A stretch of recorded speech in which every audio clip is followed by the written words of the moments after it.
ലോക്സഭാ തെരഞ്ഞെടുപ്പിൽ കേരളത്തിലെ ഇടതുപക്ഷ ജനാധിപത്യ മുന്നണിയുടെ പ്രവർത്തനങ്ങൾക്ക് തെരഞ്ഞെടുപ്പ് പ്രചാരണ പ്രവർത്തനങ്ങൾക്ക് നേതൃത്വം നൽകുന്നതിനിടെ വിവിധ മണ്ഡലങ്ങളിലൂടെ സഞ്ചരിക്കുന്നതിനിടെയാണ് CPIMന്റെ സംസ്ഥാന secretary MV Govindan master Kairali ന്യൂസിനോട് സംസാരിക്കുന്നത്. മാഷ് സ്വാഗതം.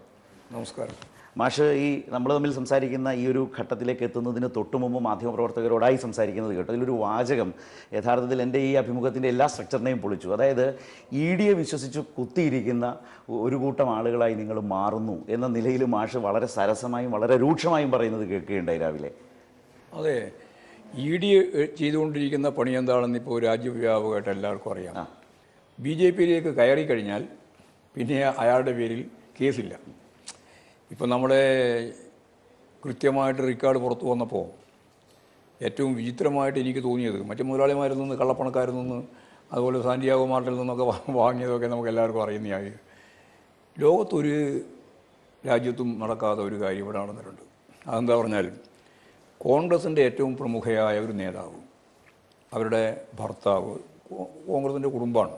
അവരിപ്രാവശ്യം മത്സരിക്കാൻ വേണ്ടി സീറ്റ് കിട്ടുമെന്നുള്ള രീതിയിൽ ഇവിടെ പത്രത്തിൽ വാർത്ത വരികയുണ്ടായി. അവരുടെ പേരിൽ 3-4 കൊല്ലം മുമ്പ് വളരെ സീരിയസ് ആയിട്ട് റിയൽ എസ്റ്റേറ്റുമായിട്ട് ബന്ധപ്പെട്ടൊരു കേസ്, കോടാനുകോടി രൂപയുടെ കേസിൻ്റെ ഭാഗമാണ്. ഞങ്ങളെല്ലാം ആ വാർത്ത വായിച്ചതാണ്. ആ വാർത്ത വായിച്ച് കുറച്ച് കഴിഞ്ഞപ്പോൾ എന്ന് പറഞ്ഞാൽ കൊല്ലങ്ങൾ കഴിയുമ്പോൾ ഈ അടുത്ത കാര്യം നോക്കുമ്പോൾ ആ കേസിനെ പറ്റി യാതൊന്നും മിണ്ടുന്നില്ല. അപ്പോൾ BJP ഗവൺമെൻറ്, കോൺഗ്രസിൻ്റെ നേതാവിൻ്റെ ഭർത്താവ്, അവരുടെ കുടുംബം ഇങ്ങനെ ഒരു കേസ് സജീവമായിട്ട് അവരുടെ കയ്യിൽ കിട്ടിയിട്ടും എന്തേ ആ കേസ് പിന്തുടരപ്പെടുന്നില്ല എന്നായിരുന്നു എൻ്റെ എല്ലാം മനസ്സിലുണ്ടായിരുന്നത്. പക്ഷേ ഇലക്ട്രൽ ബോണ്ട് എന്ന ഈ ഇലക്ട്രൽ ബോണ്ട് എന്ന് പറഞ്ഞാൽ ആർക്ക് മനസ്സിലായി? ഞാൻ ഈ പൊതുയോഗത്തിലൊക്കെ പറഞ്ഞുകൊണ്ടിരിക്കുന്നത് ഇലക്ഷൻ ഫണ്ടാണ്. ഈ ഇലക്ഷൻ ഫണ്ട് 170 കോടി രൂപ കോൺഗ്രസിൻ്റെ കുടുംബം, ഞാൻ കോൺഗ്രസിൻ്റെ കുടുംബം എന്ന് ഞാൻ ബോധപൂർവ്വം ഉപയോഗിക്കുന്നൊരു പദമാണ്, BJPക്ക് കൊടുത്തു. അവരുടെ കമ്പനി യാതൊരു പ്രയാസമില്ലാണ്ടാണ് കൊടുക്കുന്നതെന്ന് മനസ്സിലാവണം. യാതൊരു പ്രയാസമില്ലാതെ BJP അത് വാങ്ങുകയും ചെയ്തു എന്ന് മാത്രമല്ല, അതോടുകൂടി ആ കേസും ഇല്ലാതായി. ഇതാണ് EDയുടെ ഒരു രീതി. ഒരു ഗുണ്ടാ പിരിവിന് BJP ഉപയോഗിക്കുന്നൊരു ഉപകരണമാണ് ഈ ED. അത് പാർട്ടിയെയും പ്രസ്ഥാനങ്ങളെയും പ്രതിപക്ഷത്തെയും ഇപ്പോൾ കെജ്രിവാളിനെയും ഒക്കെ പ്രതിയാക്കുക, കേസാക്കുക, ജയിലിൽ കിടത്തുക. പക്ഷേ സുപ്രീം കോടതിയും കോടതികളും ഇപ്പോൾ ഏറ്റെടുത്തുകൊണ്ടിരിക്കുന്ന ഒരു കാര്യമുണ്ട്. ഇവർക്കിങ്ങനെ എല്ലാവരെയും ആവശ്യമില്ലാതെ കേസിൽ പ്രതിയാക്കി വർഷങ്ങളായി അല്ലെങ്കിൽ മാസങ്ങളായിട്ട് ജയിലിൽ കിടത്താനൊന്നും അവകാശമില്ല. നിങ്ങൾ ഈ കേസിന് വല്ല തെളിവുണ്ടോ, ആ പണം കണ്ടെത്തിയിട്ടുണ്ടോ എന്ന ചോദ്യത്തിന് ഇല്ല എന്ന് ഉത്തരം കിട്ടിയാൽ അപ്പോൾ തന്നെ ജാമ്യം കൊടുത്ത് വിടുന്ന അവസ്ഥയിലേക്ക് കാര്യങ്ങൾ മാറിയിട്ടുണ്ട്. EDയുടെ പല്ല് കൊഴിഞ്ഞിരിക്കുന്നു എന്നാണ് അതിൻ്റെ കൃത്യമായ അർത്ഥം. പക്ഷേ ആ രൂപത്തിൽ വളരെ ശക്തമായ സുപ്രീം കോടതി ഇടപെടൽ ഉണ്ടാകുന്നു. ഇലക്ട്രൽ ബോണ്ടിൽ സംഭവിക്കുന്നു, ആ ബോണ്ട് റദ്ദു ചെയ്യുന്നു, ഇതെല്ലാം നടക്കുന്നു. അവിടെയാണ് റോബർട്ട് വാദ്രയുമായി ബന്ധപ്പെട്ട DLF ഭൂമി തട്ടിപ്പ് കേസിൽ 170 കോടി കൊടുത്തത്, അതാണ് കോൺഗ്രസ് കുടുംബം എന്ന് മാഷ് സൂചിപ്പിച്ചത്. ഇത്ര ഗൗരവമായ രാഷ്ട്രീയ പ്രശ്നങ്ങൾ, അത് കോൺഗ്രസിനെയും BJPയെയും ബാധിക്കുന്ന ദേശീയ രാഷ്ട്രീയ പ്രശ്നങ്ങൾ തെരഞ്ഞെടുപ്പിൻ്റെ ഘട്ടത്തിലുള്ളപ്പോൾ കേരളത്തിനകത്ത്, നേരത്തെ മാധ്യമ വിമർശനത്തിൻ്റെ ഭാഗമായി തന്നെ ഞാൻ ഒന്നുകൂടി ചോദിക്കട്ടെ, കേരളത്തിനകത്തേക്ക് ഈ തെരഞ്ഞെടുപ്പിൻ്റെ ദിവസങ്ങൾ, പ്രചാരണത്തിൻ്റെ ദിവസങ്ങളിൽ മാധ്യമങ്ങൾക്ക് ചിലർക്കെങ്കിലും താല്പര്യം കരുവന്നൂരുമായി ബന്ധപ്പെട്ട് EDക്ക് ഇതുവരെ തെളിയിക്കാനാവാത്ത സഞ്ചാരത്തിൻ്റെ പുതിയ നുറുങ്ങു വാർത്തകളിലാണോ മാധ്യമങ്ങളുടെ താല്പര്യം? അതുപോലെ തന്നെ തൃശ്ശൂർ പാർട്ടിയുടെ അക്കൗണ്ടുമായി ബന്ധപ്പെട്ട വാർത്തകൾ കൊടുക്കുക, അതുമായി ബന്ധപ്പെട്ട് എന്തോ ചില അവ്യക്തതകൾ ഉണ്ടെന്ന് വരുത്താൻ ശ്രമിക്കുക. ഇത്തരമൊരു മാധ്യമ സമീപനത്തെ പാർട്ടി ഈ സമയത്ത് നേരിടുന്നുണ്ടോ? ഞങ്ങൾക്കിതൊന്നും ഒരു ഗൗരവമുള്ള പ്രശ്നമായിട്ട് തോന്നിയിട്ടില്ല. കാരണം എന്താ പറഞ്ഞാൽ ഞങ്ങൾക്കിതിനെപ്പറ്റി വ്യക്തതയുണ്ട്.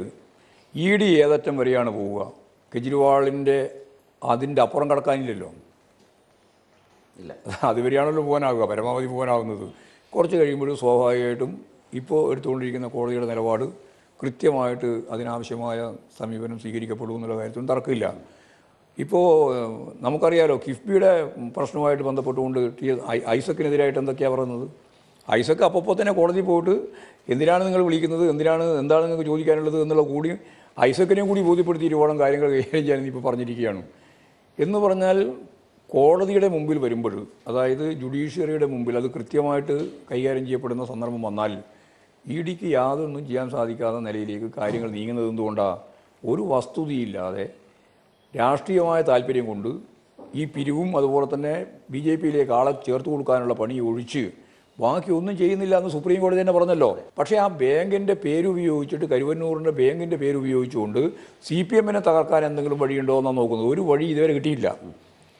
ഒരു വഴിയും കിട്ടാത്തതുകൊണ്ട്, കേരളം പോലെയുള്ള ഒരു സംസ്ഥാനമായതുകൊണ്ടും അവർക്ക് മറ്റു വഴിയിലേക്ക് പോകാനാവുന്നില്ല എന്നുള്ളതാണ് പച്ചമലയാളം. ഞങ്ങൾ കൊടുത്തിരിക്കുന്നു എന്നുള്ളതാണ് ശരി. കൃത്യമായിട്ട് ഈ കേരളത്തിലെ എല്ലാ ജില്ലയിലെയും 14 ജില്ലകളിലെയും സംസ്ഥാന കമ്മിറ്റിയുടെയും കൃത്യമായ കണക്ക് ഓഡിറ്റ് ചെയ്ത് കൊടുത്തിട്ടുണ്ട്. ഇൻകം ടാക്സിന് കൊടുത്തിട്ടുണ്ട്, ഇലക്ഷൻ കമ്മീഷന് കൊടുത്തിട്ടുണ്ട്, എല്ലാവരും കൊടുത്തിട്ടുണ്ട്.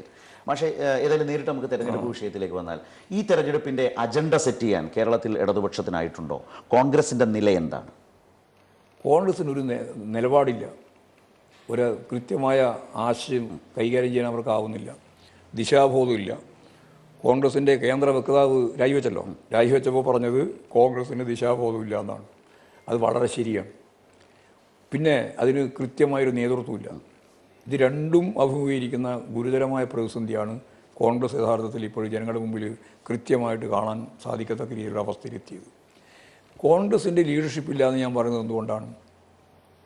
കോൺഗ്രസിൻ്റെ AIC പ്രസിഡന്റിനോട് പൗരത്വ ഭേദഗതി നിയമവുമായിട്ട് ബന്ധപ്പെട്ട നിങ്ങളുടെ അഭിപ്രായം എന്താണെന്ന് ചോദിച്ചു.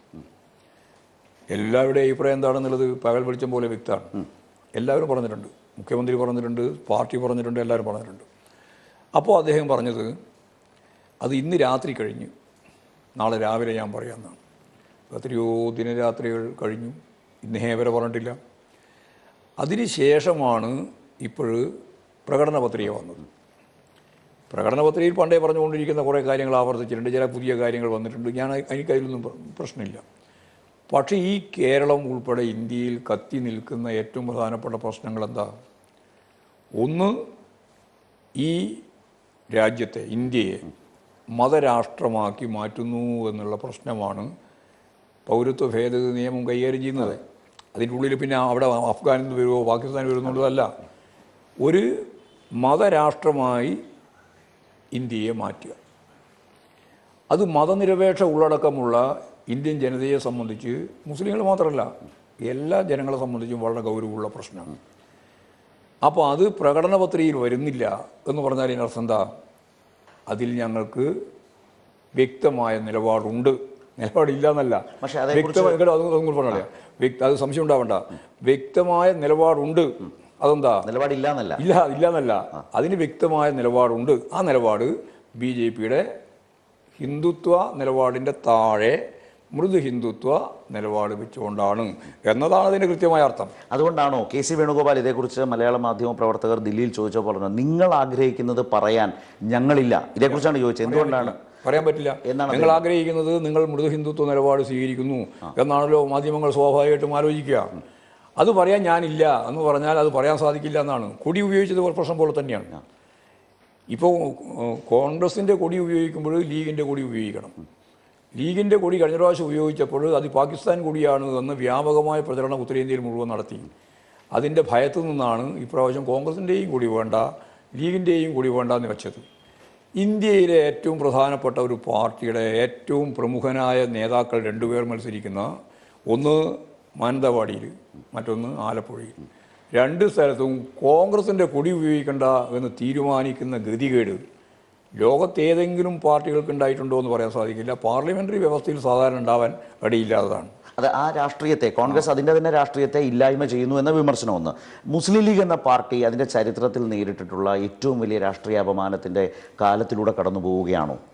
മുസ്ലിം ലീഗ് എടുത്തുകൊണ്ടിരിക്കുന്ന നിലപാട് സത്യം പറഞ്ഞാൽ കോൺഗ്രസ് എടുത്തുകൊണ്ടിരിക്കുന്ന നിലപാടിൽ നിന്ന് നല്ലതുപോലെ വ്യത്യസ്തപ്പെട്ട് നിൽക്കുകയാണ്.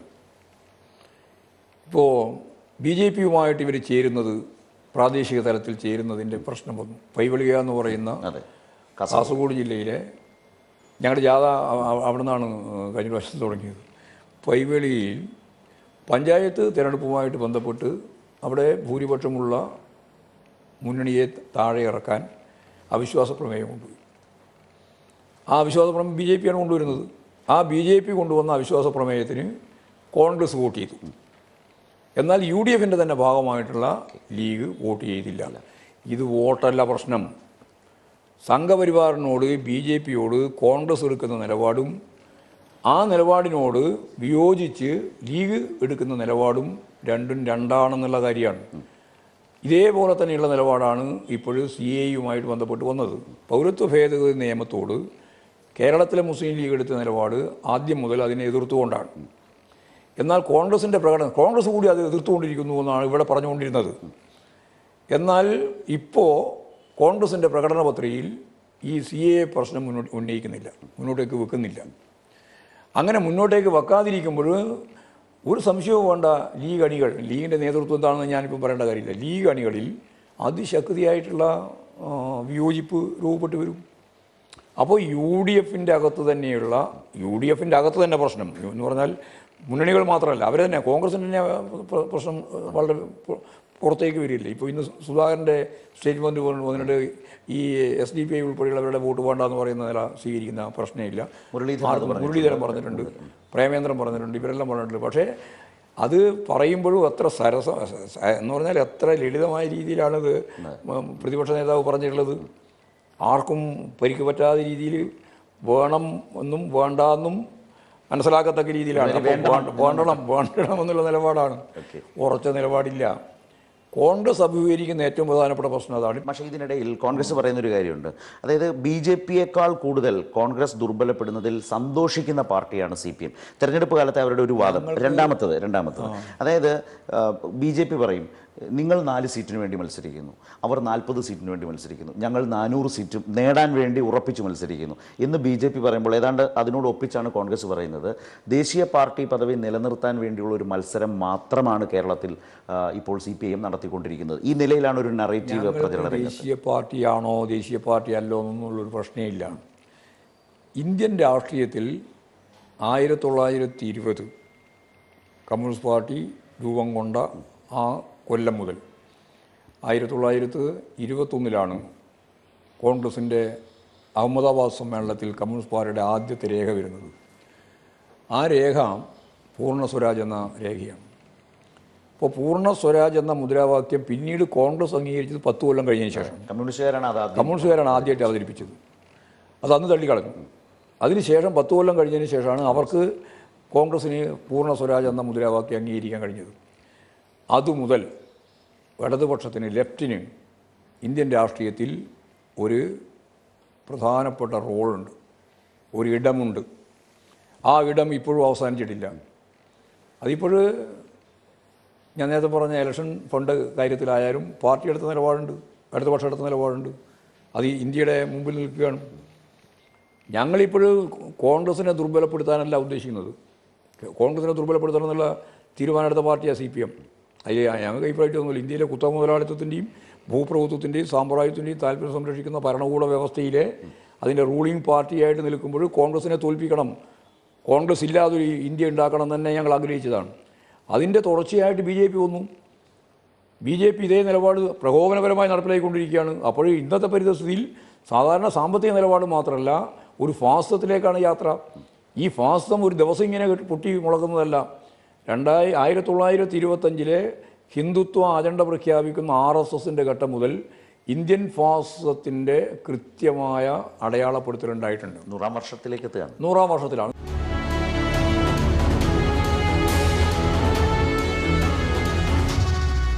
പക്ഷേ ഈ തെരഞ്ഞെടുപ്പിൽ നോക്കുമ്പോൾ മതന്യൂനപക്ഷങ്ങൾ, അത് മുസ്ലിം ആവട്ടെ ക്രൈസ്തവരാകട്ടെ, അവരെല്ലാവരും തന്നെ അവരുടെ തുടർന്നുള്ള ജീവിതത്തെ സംബന്ധിച്ച, ഭാവിയെ സംബന്ധിച്ച വലിയ ആശങ്കയ്ക്ക് നടുവിൽ വോട്ട് ചെയ്യേണ്ട ഒരു ദേശീയ രാഷ്ട്രീയ സാഹചര്യം അത് കേരളത്തിൽ എങ്ങനെ പ്രതിഫലിക്കും? അല്ല, അതിലെനിക്ക് യാതൊരു തർക്കമില്ല. ഈ പാർലമെൻ്ററി ഡെമോക്രസി അടിസ്ഥാനപ്പെടുത്തിയിട്ടുള്ള ഈ പാർലമെൻറ്റ് തിരഞ്ഞെടുപ്പ്, 18-ാം ലോക്സഭാ തിരഞ്ഞെടുപ്പ് അവസാനത്തതാവണോ? ജനാധിപത്യ സംവിധാനവും ഞാൻ നേരത്തെ ചൂണ്ടിക്കാണിച്ചതുപോലുള്ള മതനിരപേക്ഷത ഉൾപ്പെടെയുള്ള ഇന്നുള്ള പരിമിതിയുണ്ട്. ഈ പരിമിതിയുള്ള രാജ്യമെങ്കിലും നിലനിൽക്കണമോ എന്ന ചോദ്യത്തിന് കൃത്യമായ ഉത്തരം നൽകുന്നതിന് ഈ കേരളത്തിന് സാധിക്കുമെന്നാണ് എൻ്റെ തോന്നൽ.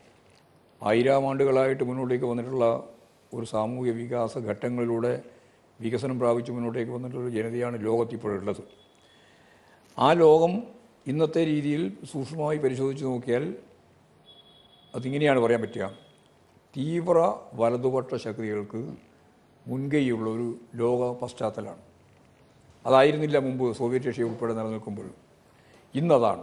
ഇന്ത്യയിലും തീവ്ര വലതുപക്ഷം സജീവമാണ്. RSS, സംഘപരിവാർ, ഫാസിസത്തിലേക്കുള്ള ഈ യാത്ര പുറപ്പാട് ഒക്കെ അതിൻ്റെ ഭാഗമാണ്.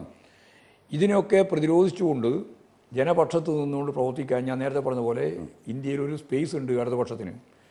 ആ സ്പേസ് പാർലമെൻറ്റിലകത്തും പുറത്തും രാജ്യത്താകെയും ശക്തിയായിട്ട് ഉയർത്തിപ്പിടിച്ച് മുമ്പോട്ടേക്ക് പോകാൻ ഒരു തരത്തിലുള്ള വിട്ടുവീഴ്ചയും ചെയ്യാതെ ഫലപ്രദമായിട്ട് ആ ലക്ഷ്യത്തിലേക്ക് നീങ്ങാൻ സാധിക്കുന്ന ഏറ്റവും പ്രധാനപ്പെട്ട പാർട്ടി ഇടതുപക്ഷ പാർട്ടികളാണ്. ഈ ഇടതുപക്ഷ പാർട്ടികൾ ഇന്നത്തെ പാർലമെൻറ്റിൽ ഈ അത്യാവശ്യമുള്ള ഘട്ടമാണിത് എന്ന് പറയാൻ കാരണം BJPയെ താഴെ ഇറക്കിക്കൊണ്ടല്ലാതെ ഈ ജനാധിപത്യ ഇന്ത്യ ഉണ്ടാവില്ല. അപ്പോൾ അതിന് പറ്റാവുന്ന രീതിയിൽ ഓരോ സംസ്ഥാനവും ഓരോ യൂണിറ്റായി എടുത്ത്, ഇന്ത്യയിലാകെ എടുത്താലൊന്നും നടക്കില്ല, നമുക്കെല്ലാവർക്കും അറിയാം. കേരളത്തിൽ ഇപ്പോൾ ഇന്ത്യ എന്ന് പറയുന്ന സംവിധാനത്തിന് യോജിച്ച് പോകാൻ പറ്റുമോ? അവിടെ ബംഗാളിൽ സാധിക്കുന്നുണ്ടോ? സാധിക്കുന്നില്ല. ഇപ്പോൾ പല രീതിയിലാണ്. എന്നാൽ ഈ വോട്ട് കൃത്യമായിട്ട് ഏകോപിതമായിട്ട് വന്നാൽ ഒരു സംശയവും വേണ്ട, ഈ ഇന്ത്യയിൽ നിന്ന് BJPയെ തൂത്തുമാറ്റാനാവും. ഇതാണ് അതിൽ ഏറ്റവും പ്രധാനപ്പെട്ട കാര്യം. അതിലാണ് നമ്മൾ ഇടതുപക്ഷത്തിൻ്റെ ഒരു പ്രധാനപ്പെട്ട റോൾ. ഇനി ഞങ്ങളിപ്പം കോൺഗ്രസുമായിട്ട് അവിടെ ഇവിടെയൊക്കെ ചേർന്നിട്ടുണ്ടെന്ന് പറഞ്ഞു. ഞങ്ങൾ വർഗപരമായിട്ടുള്ള ഐക്യമൊന്നുമല്ല. ഇവിടെ ഫാസിസത്തിലേക്ക് നീങ്ങുന്ന ഒരു സാഹചര്യത്തിൽ അതിനെ പ്രതിരോധിക്കാൻ ആവശ്യമായ മതനിരപേക്ഷ ജനാധിപത്യ സംവിധാനത്തിൻ്റെ മുന്നിൽ കോൺഗ്രസിനെ പോലും ഒഴിവാക്കേണ്ടതില്ല എന്ന നിലപാടാണ് ഞങ്ങൾ സ്വീകരിച്ചത്. തിരിച്ച് അവർക്കും ബാധകമാണ്. കോൺഗ്രസിന് ഇടതുപക്ഷവുമായും സഹകരിക്കേണ്ടതായി വരും. അതൊരു ഇന്നത്തെ ഒരു ഇന്ത്യൻ രാഷ്ട്രീയ സാഹചര്യമാണ്. പക്ഷേ അവിടെ നിന്ന് നമ്മുടെ കേരളത്തിലെ മണ്ഡലങ്ങളിലേക്ക് വന്നു. ഇപ്പോൾ വയനാട്ടിൽ കൊടി ഒളിപ്പിച്ചു, പക്ഷേ കോൺഗ്രസിന് ത്രിവർണ്ണ ബലൂൺ ഊതി വീർപ്പിക്കാൻ കഴിഞ്ഞു. ലീഗിന് ആ പച്ച ബലൂൺ പോലും കിട്ടിയിട്ടില്ല. 2010 പച്ച തൊപ്പി കിട്ടി. പക്ഷേ 2019 വന്ന രാഹുലിൻ്റെ വരവും എഫക്റ്റും വയനാട്ടിലെങ്കിലും ഇത്തവണയുണ്ടോ? LDFിൻ്റെ കാഴ്ചപ്പാട് എന്താ? വയനാട്ടിൽ തീരെയില്ല, ഒരു സംശയവും വേണ്ട നിങ്ങൾക്കതിൽ. ഈ കേരളത്തിലെ മറ്റെല്ലാ മണ്ഡലങ്ങളിൽ നടക്കുന്നത് പോലെ ശക്തിയായ രാഷ്ട്രീയ പോരാട്ടം ഇപ്രാവശ്യം വയനാട് നടന്നു. കഴിഞ്ഞ പ്രാവശ്യം അത്രത്തോളം നടന്നിട്ടില്ല, അത് ഞാൻ സമ്മതിക്കുന്നുണ്ട്. ഇപ്രാവശ്യം നടക്കും. അന്നും പറഞ്ഞാൽ ഇന്ത്യൻ പ്രധാനമന്ത്രിയുടെ ഒരു വരവാണ്. ഇന്ന് ഏതെങ്കിലും മനുഷ്യൻ ഇന്ത്യൻ പ്രധാനമന്ത്രിയുടെ വരവ് പ്രതീക്ഷിക്കുന്നുണ്ടോ? ആരും പ്രതീക്ഷിക്കുന്നില്ല. കാസർഗോഡ്, കണ്ണൂർ, വടകര ഒരേ ബെൽറ്റിൽ നിൽക്കുന്ന 3 മണ്ഡലങ്ങൾ. ഇത് ഇപ്പോഴത്തെ ഒരു വിലയിരുത്തൽ അനുസരിച്ച് എങ്ങനെയാണ്? അതിനിടയിലാണ് ഇപ്പോൾ പാനൂരിലെ സ്ഫോടനം. ഇപ്പോൾ ഷാഫി ക്യാമ്പൊക്കെ അതിന് വേറെ വലിയ പ്രചാരണമൊക്കെ നടത്തുന്നു. അപ്പുറത്തെ ശൈല ടീച്ചർ, MV ജയരാജൻ, ബാലകൃഷ്ണൻ മാഷിന്റെ ഒരു കാഴ്ചപ്പാട് 3 സീറ്റും ജയിക്കും, നല്ല രീതിയിൽ ജയിക്കും. ഷാഫി പറമ്പിൽ ഇതെല്ലാം അഭ്യാസം ജനങ്ങൾക്ക് കൃത്യമായിട്ട് മനസ്സിലാവും. കെ സുധാകരൻ മത്സരിക്കുന്ന കണ്ണൂരിലേക്ക് പോയാലോ? കണ്ണൂർ ജയിക്കും, ഇടതുപക്ഷം ജയിക്കും. ആ നിലയിൽ ഇടതുപക്ഷം കയറിയിട്ടുണ്ടോ? നല്ല പോലെ കയറിയിട്ടുണ്ട്. ആണോ? രാജ്മോഹൻ ഉണ്ണിത്താൻ എന്ന സിറ്റിംഗ്, രാജ്മോഹൻ ഉണ്ണിത്താനൊന്നും ഒരു സാധ്യതയില്ല കാസർഗോഡ്. ആ 3 സീറ്റിന്റെയും കാര്യത്തിൽ വളരെ വളരെ ഇങ്ങനെ ഓരോ സീറ്റ് എടുക്കേണ്ട എല്ലാ സീറ്റിലും. അതേസമയം വളരെ ശ്രദ്ധേയമായ 2 പ്രധാനപ്പെട്ട നേതാക്കൾ മത്സരിക്കുന്ന മണ്ഡലങ്ങളുണ്ട്. ചില താരതമ്യങ്ങളാണ്. ഒന്ന് പാലക്കാട്, ഒന്ന് കോഴിക്കോട്. ഈ 2 മണ്ഡലങ്ങൾ, എളമരം കരീമും അതുപോലെ AV ജയരാഘവനും മത്സരം. ഇന്നത്തെ ഒരു ഇന്ത്യൻ രാഷ്ട്രീയ സാഹചര്യത്തിൽ ഈ മണ്ഡലങ്ങളുടെ ഈ 2 മണ്ഡലങ്ങളും സത്യം പറഞ്ഞാൽ താരതമ്യമില്ലാത്ത മണ്ഡലങ്ങളാണ്. അതെ. പാലക്കാട് ഇടതുപക്ഷ രാഷ്ട്രീയം കൊണ്ട്, രാഷ്ട്രീയ വോട്ട് കൊണ്ട് ജയിക്കുന്ന മണ്ഡലമാണ്. എന്നാൽ കോഴിക്കോട് ഇടതുപക്ഷ ജനാധിപത്യ മതനിരപേക്ഷ പ്രസ്ഥാനങ്ങളുടെ വോട്ട് കൊണ്ട് ജയിക്കുന്ന മണ്ഡലമാണ്. അപ്പോൾ ഈ 2 മണ്ഡലവും ജയിക്കുമെന്ന് തന്നെയാണ് ഞങ്ങൾ കണക്കാക്കുന്നത്. ഈ CAയുടെ പുതിയ ആശങ്ക ലീഗിന് അവരുടെ 2 മണ്ഡലങ്ങളെ കുറച്ചുകൂടി സേഫാക്കാൻ ഇടവരുത്തുമോ? അതല്ല, അവർക്ക് സേഫാകുകയില്ല ചെയ്യുക. അവർക്കെന്താ പ്രശ്നം വെച്ചാൽ അവരല്ലേ അതിൽ നിന്ന് ശരിയായ രീതിയിൽ കോൺഗ്രസിൻ്റെ നിലപാടിൻ്റെ ഭാഗമായിട്ട് കോൺഗ്രസ് ഞങ്ങളോടൊപ്പമില്ല എന്നൊരു ഫീലിംഗ് അല്ലേ അവിടെയുള്ള മുസ്ലിം ജനസാമാന്യത്തിനുണ്ടാകുക. കോൺഗ്രസ് ഇല്ലല്ലോ, കോൺഗ്രസ് CAക്കെതിരായിട്ടുള്ള ഒരു നിലപാടിനില്ല എന്ന കാര്യം വരുമ്പോൾ അതിൻ്റെ മുന്നണിയുടെ ഭാഗമായിട്ടാണല്ലോ ലീഗിനെയാണ് ബാധിക്കുക. എന്താ സംശയം? ഇതിനിടയിൽ ഒരു പ്രത്യേക കാര്യം കേരളത്തിൽ നടന്നത്, മുന്നണി വിപുലീകരണം നടന്നിട്ടുണ്ട്. മുന്നണി വിപുലീകരണം എന്ന് പറഞ്ഞാൽ 2019 ശേഷം മുന്നണി വിപുലീകരിച്ചപ്പോൾ കേരള കോൺഗ്രസ് മാണി ഗ്രൂപ്പ് പുറത്തേക്ക് വന്നു. അതിനുശേഷം പഞ്ചായത്ത് തെരഞ്ഞെടുപ്പ്, നിയമസഭാ തെരഞ്ഞെടുപ്പ്, നമ്മൾ അതിൻ്റെയൊക്കെ റിഫ്ലക്ഷൻ നന്നായി കണ്ടു. ലോക്സഭാ തെരഞ്ഞെടുപ്പിലോ അത് തന്നെ ഉണ്ടാവും. കോട്ടയം നിയോജകമണ്ഡലത്തിൽ അവർക്ക് ജയിക്കാൻ സാധിക്കും. അതിൻ്റെ ഭാഗമായിട്ടുള്ള അവരുടെ പിന്തുണ കേരളത്തിലെ മധ്യ കേരളത്തിൽ പ്രത്യേകിച്ച് ഫലപ്രദമായിട്ട് നമുക്ക് അത് ഇടുക്കി, പത്തനംതിട്ട മേഖലകളിൽ വരെ ഉപയോഗിക്കാൻ പറ്റും. ഈ കേരള കോൺഗ്രസ് രാഷ്ട്രീയത്തെ ഇപ്പോൾ മാഷ് വിലയിരുത്തുന്നത് എങ്ങനെയാണ്? അപ്പുറത്തുള്ളത് ജോസഫ് ഗ്രൂപ്പാണ്. യഥാർത്ഥത്തിൽ ജോസഫ് ഗ്രൂപ്പ് എന്ന് പറയാനാകില്ല. PC തോമസിന്റെ ഗ്രൂപ്പിനൊപ്പം ചേർന്ന് അവർ ആ പേര് നിലനിർത്തുകയാണ്. യഥാർത്ഥത്തിൽ ഇന്നത്തെ കേരള കോൺഗ്രസ് എന്ന് പറയുന്നത് മാണി ഗ്രൂപ്പിനെ, കേരള കോൺഗ്രസിനെ തന്നെ കോൺഗ്രസ് എന്ന് പറയുന്നത് ഇന്നത്തെ മാണി ഗ്രൂപ്പാണ്. അത്രയേ ഉള്ളൂ. ബാക്കിയുള്ളതെല്ലാം ചെറിയ ചെറിയ ഗ്രൂപ്പുകളായിട്ട് നിൽക്കുകയാണ്. CPIM-ഉം കേരള കോൺഗ്രസ് വിഭാഗവും കൂടി ചേർന്നാൽ അങ്ങനെയാണെങ്കിൽ ഈ മേഖലയിൽ കാതലായ വലിയ മാറ്റം ഉണ്ടാവേണ്ടതാണല്ലോ. അല്ല, ഈ CPI മാത്രമല്ല, ഇടതുപക്ഷ ജനാധിപത്യ മുന്നണി ആകെ നല്ല രീതിയിലുള്ള മാറ്റം കേരളത്തിൽ ഉണ്ടാവും എന്നുള്ള കാര്യത്തിൽ യാതൊരു സംശയമില്ല. അപ്പുറത്ത് ചാലക്കുടിയിലേക്ക് വരുമ്പോൾ മാഷിനെ മത്സരിപ്പിക്കുന്നു, മന്ത്രിയായ ശ്രീ രാധാകൃഷ്ണൻ മത്സരിക്കുന്നു, തോമസ് ഐസക്കോട് മത്സരിക്കുന്നു, ശൈലജ ടീച്ചർ. ഇത് പ്രചരണത്തിൻ്റെ ഒരു അവസാന ഘട്ടത്തിൽ നമ്മൾ നിൽക്കുമ്പോൾ ആ തീരുമാനങ്ങൾ സംസ്ഥാന സെക്രട്ടറിക്ക് നല്ല നല്ല തൃപ്തിയോ ആത്മവിശ്വാസമോ ഒക്കെ പൂർണ്ണ തൃപ്തിയാണ്. കാരണം ഈ തെരഞ്ഞെടുപ്പാണ് ഇന്ത്യയെ നിലനിർത്തണമോ വേണ്ടയോ എന്ന് തീരുമാനിക്കും. പിന്നെ ഭാവി എന്താകുമെന്നൊന്നും ഇപ്പം തീരുമാനിച്ചിട്ട് കാര്യമില്ല. ഈ തെരഞ്ഞെടുപ്പാണ്. ആ തെരഞ്ഞെടുപ്പിൽ എന്തായിരിക്കണം സ്ഥാനാർത്ഥിത്വം എന്നുള്ളത് സംബന്ധിച്ച് കൃത്യമായ ധാരണയോടുകൂടിയാണ് ഇടതുപക്ഷ ജനാധിപത്യ മുന്നണി ഈ നേതാക്കളെ ഒക്കെ വിന്യസിപ്പിച്ചത്.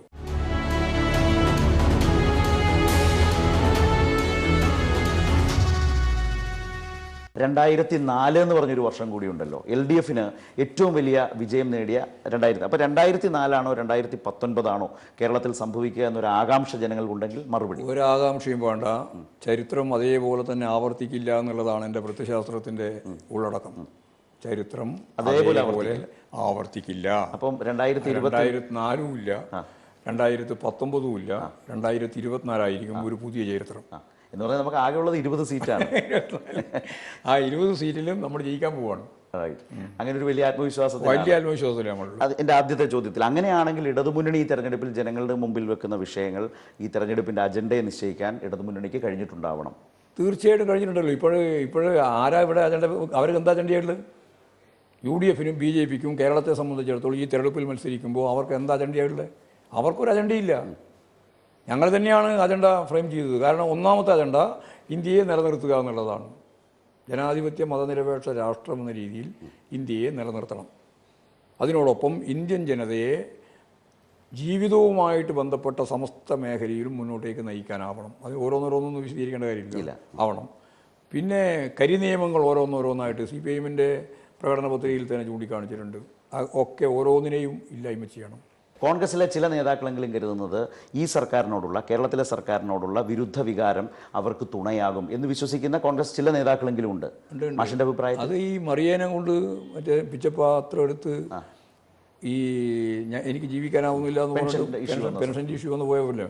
പക്ഷേ 62 ലക്ഷം ആളുകളും കാത്തിരുന്നത് എന്താ? എന്തേ ഈ മറിയത്തിൻ്റെ അപ്പുറം വേറെ ആരും കിട്ടാതിരുന്നേ? അത് വെറുതെയല്ല. നിങ്ങൾ നടത്തിയിട്ടുള്ള ഈ കോപ്രായങ്ങളൊന്നും ജനങ്ങൾ അംഗീകരിക്കുന്നില്ല. ജനങ്ങൾക്കൊരു വിശ്വാസമുണ്ട്, ഈ ഗവൺമെൻറ്റിൻ്റെ കയ്യിൽ പണം വന്നാൽ ആ പണം ഞങ്ങളുടേതാണ്, അത് ഉറപ്പായി കിട്ടും. പണം വന്നപ്പോൾ കൊടുത്തു. ഇപ്പം ഒന്നാമത്തെ ഗഡു കൊടുത്തു. ഏപ്രിൽ വിഷുവിന് മുമ്പ് 3 ഗഡു കൊടുക്കാൻ പോവാണ്. ഇനി എല്ലാ മാസവും കൊടുക്കാനുള്ള സംവിധാനമാണ് ഉണ്ടാക്കുന്നത്. 13 നിത്യോപയോഗ സാധനങ്ങളുടെ വില വർധനവിനെ ഫലപ്രദമായിട്ട് ഇടപെട്ടുകൊണ്ട് ഗവൺമെൻറ് മുന്നോട്ടേക്ക് പോയതാണ് 7-7.5 കൊല്ലം. പക്ഷേ ജനങ്ങളെ മനസ്സിലതല്ല. അപ്പോൾ പിണറായി സർക്കാരിന് കൂടിയുള്ള വോട്ടായി കൂടി ഈ ലോക്സഭാ തെരഞ്ഞെടുപ്പിൽ ഒരു സംശയമില്ല. 3ാമത്തെ ടേമിലേക്ക് ഗവൺമെൻറ് പോകുന്നതിൻ്റെ ഒരു നാന്ദിയായിരിക്കും ഇത്. രണ്ടാമത്തേയല്ലോ. ഇനി ഇത് 3ാമത്തെ ടേമിലേക്ക് പോകുന്നതിൻ്റെ ഒരു നാന്ദിയായിരിക്കും. അപ്പോൾ ഏതായാലും ഒരുപാട് നന്ദി ശ്രീ ഗോവിന്ദൻ മാസ്റ്റർ സംസാരിച്ചതിന്. വളരെ പ്രസക്തമായ രാഷ്ട്രീയ വിവരങ്ങളാണ്, കാര്യങ്ങളാണ് നമ്മളുമായി പങ്കുവച്ചത്.